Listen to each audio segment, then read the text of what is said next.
আমাদের কাছে প্রায় মেসেজ আছে যে বিষয়, সেটি হচ্ছে স্বামী স্ত্রীর সমস্যা।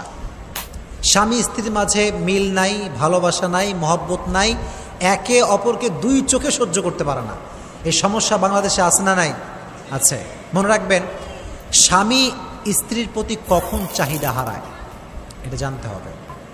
এটা ভালো করে শুনবেন, মা বোনদেরকে বলছি, এটি আপনারা একদম কান খাড়া করে শুনবেন। এটি আমার 2 নাম্বার বিষয়, আজকে আলোচ্য বিষয়ের।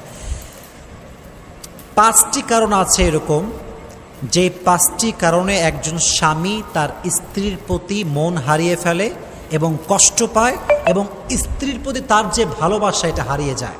কয়টি কারণ? আহা, জোরে বলেন না, কয়টি কারণ? 5টি কারণ আছে এরকম, যেটা স্বামীর মন ভেঙে দেয়।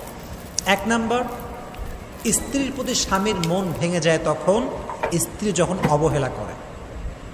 অবহেলা কোনো স্বামী সহ্য